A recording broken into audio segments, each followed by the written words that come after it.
दोस्तों, क्या सच में अयोध्या के राम मंदिर में लौ और कुश प्रकट हुआ है? आइए जानते हैं। इसके पहले अगर आप भी श्री राम लल्ला के सच भक्त हैं और सनातनी से है तो चैनल को सब्सक्राइब और कमेंट में जय श्री राम जरूर लिखें। दोस्तों, ये घटना 18 जनवरी 2024 के दिन बृहस्पतिवार के रात्रि 1 बजे जब मंदिर के निर्माण के लिए सभी मजदूर अपने अपने काम से लौट रहे थे, तब अचानक एक मजदूर को लौ और कुश दिखाई देता है। जब उस मजदूर ने देखा तो उसका तो होश उड़ गया। उसके बाद सभी मजदूर अपने अपने घर चले जाते हैं। उसके बाद सुबह फिर सभी मजदूर जब काम करने जा रहे थे तो वहां कुछ नहीं था। तो वही सभी मजदूर राम लल्ला के गर्भ भवन में जाकर दोनों हाथ जोड़कर प्रणाम कर लेता है। तो दोस्तों, यह बात सच है कि अयोध्या के राम मंदिर के उद्घाटन के पहले ही राम के दोनों पुत्र लव और कुश दोनों प्रकट हुआ है। लव कुश का जन्म कब और कहां हुआ था? राम के सीता से उत्पन्न यमज पुत्रों में कनिष्ठ पुत्र। लोकापवाद के भय से जब राम ने गर्भवती सीता का परित्याग कर दिया, लक्ष्मण उन्हें तमसा तट पर वाल्मीकि आश्रम के निकट छोड़ आए। तब वाल्मीकि के आश्रम में कुश और लव का जन्म हुआ था। कौशल्या को राम की माता कौशल्या की जन्मभूमि माना जाता है। रघुवंश के अनुसार कुश को अयोध्या जाने के लिए विंध्याचल को पार करना पड़ता था।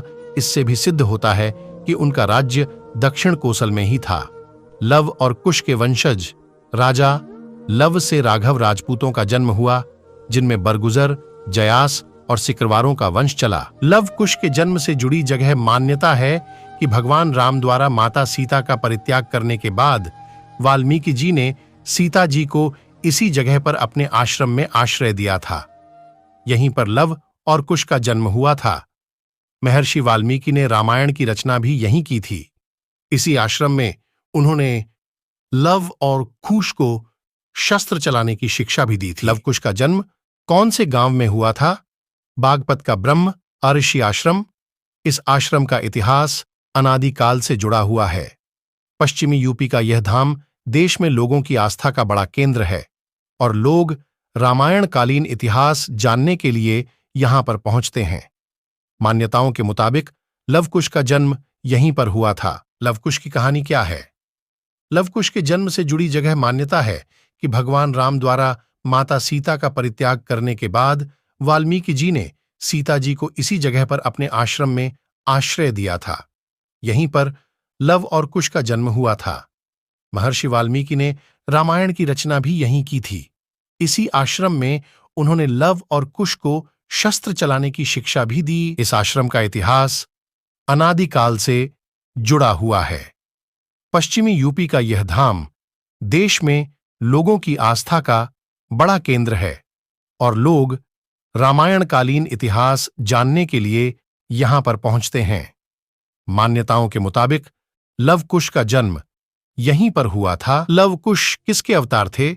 लव कुश रामायण की अनुवर्ती श्रृंखला है और उत्तरकांड पर आधारित है, जो रामायण का अंतिम अध्याय है। इसमें राम और सीता के जुड़वां पुत्रों लव और कुश के जीवन को दर्शाया गया है। लव कुश कांड के रचयिता कौन है?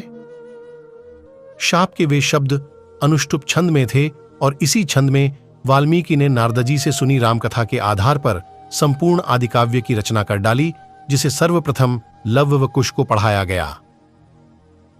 वाल्मीकि ने इस महाकाव्य में 24,000 श्लोक रचे, जो 500 सर्ग तथा 7 कांड में संकलित हैं। लव कुश कौन सी जाति के थे? राजा लव से राघव राजपूतों का जन्म हुआ, जिनमें बरगुजर, जयास और सिकरवारों का वंश चला। इसकी दूसरी शाखा थी सिसोदिया राजपूत वंश की, जिनमें बैछला, बैसला और गहलोत गुहिल वंश के राजा हुए। कुश से कुशवाह, कछवाह राजपूतों का वंश चला। लव कुश वंश कब तक चला? यह इसकी गणना की जाए तो लव और कुश महाभारत काल के 2500 वर्ष पूर्व से 3000 वर्ष पूर्व हुए थे। कुश के 309 वंशज कौन है? जयपुर राजघराने की महारानी पद्मिनी और उनके परिवार के लोग कि राम के पुत्र कुश के वंशज है। महारानी पद्मिनी ने एक अंग्रेजी चैनल को दिए में कहा था कि उनके पति भवानी सिंह कुश के 309वें वंशज थे। इस घराने के इतिहास की बात करें तो 21 अगस्त 1921 को जन्मे महाराज मानसिंह ने 3 शादियां की थीं। राम का बड़ा पुत्र कौन था? सिटी पैलेस के ओएसडी रामू रामदेव के अनुसार कछवाहा वंश काय भगवान राम के बड़े बेटे कुश के नाम पर कुशवाहा वंश भी कहा जाता है। इसकी वंशावली के मुताबिक 62वें वंशज राजा दशरथ, 66वें वंशज श्री राम, 64वें वंशज कुश थे। रामायण कहां खत्म होती है? बड़ी लड़ाइयों और वीरता के कार्यों के बाद घेराबंदी पूरी हुई और रावण हार गया। सीता को बचाया गया।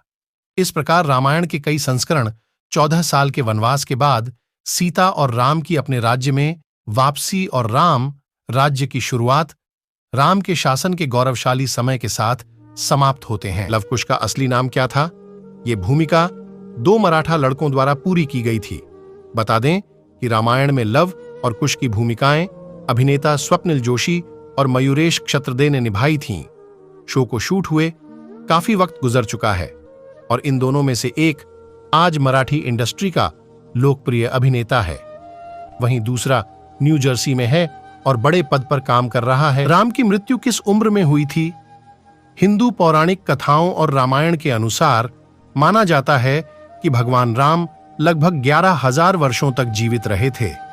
उनका जन्म त्रेता युग में हुआ था, जो हिंदू धर्म ग्रंथों में वर्णित एक प्राचीन युग है। राम का मामा गांव कौन सा है? भगवान श्री राम जी का मामा का गांव दक्षिण कोसल छत्तीसगढ़ में है।